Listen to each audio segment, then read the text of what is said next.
girlfriend thought it was a good idea. So I'm sorry to disappoint some of the gentlemen in the room.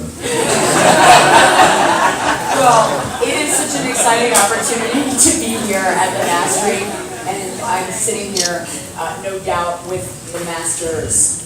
And we are curious to know where you see the industry going with all of your experience. Where do you see the industry going in the future here in the U.S. and internationally? Robert, why don't we start with you?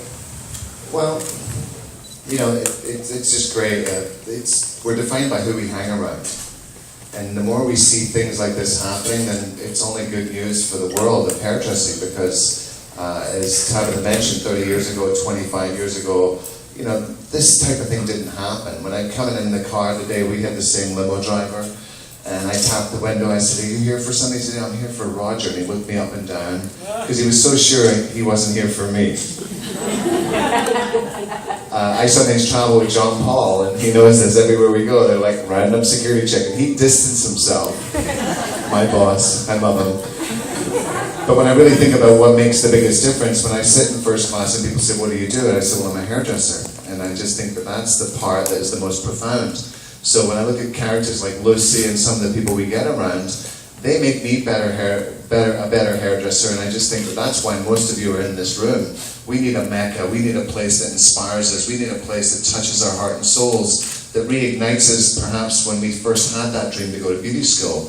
So this type of thing may seem unusual today, but it will become the norm around the world. I think they've just started an epidemic, and this will be an infectious culture, as we've already proven with our Paul Mitchell culture. So the best is still to come, but Yahoo, congratulations to Lucy and team for making it start. Somebody's got to start the fire, and they did it, and I can't believe we're part of it. So Yahoo, congratulations.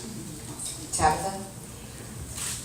Look, I agree with everything that Robert just said. I think I always look at a business perspective, and as Robert just said, it's great to be a hairdresser and sitting in first class, and it's pretty cool to be a hairdresser with a TV show.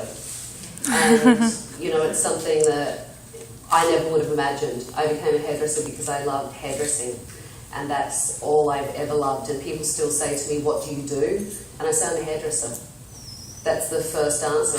I am a hairdresser that plays a hairdresser on TV, and I'm lucky enough to be able to do that.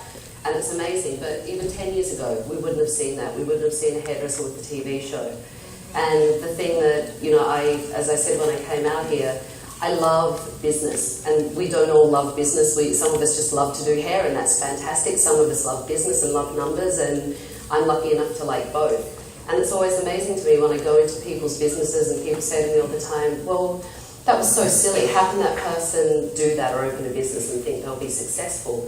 Because they haven't had anywhere to go to learn those better skills. Mm-hmm. They haven't gone anywhere to take those business classes or had someone that actually just gives them the business classes that pertain to their industry and to the passion that they have, and really tap into it to show people how you can be a hairdresser and keep your artistry and your passion and your love alive, but you can also be a really good business person and worry about the numbers and worry about the margins and worry about the growth. And the two things together make for a very, very, very successful business owner and entrepreneur.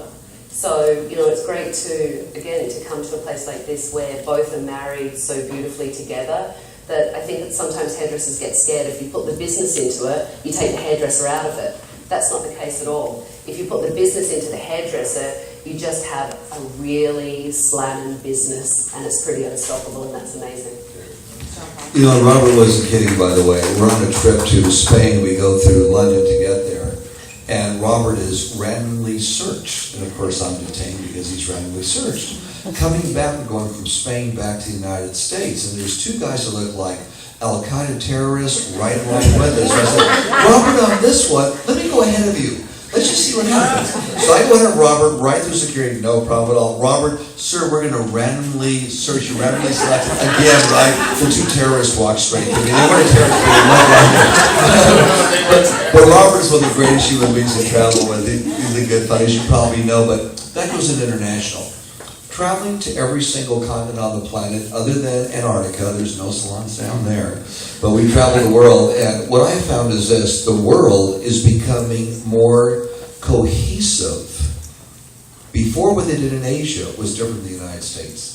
What they did in the UK maybe was different than what they did someplace else. But I'm finding more and more that the whole world, with technology and with all the communications we have, is becoming much more cohesive. Where hairstylists worldwide are kind of on the same vibe, doing kind of the same thing, the same direction. And they're all looking for something. What's the next step? Obviously, being here, realizing we have this advanced school, which is the next step that is now available, I think affects the entire world, not just the United States of America. Okay.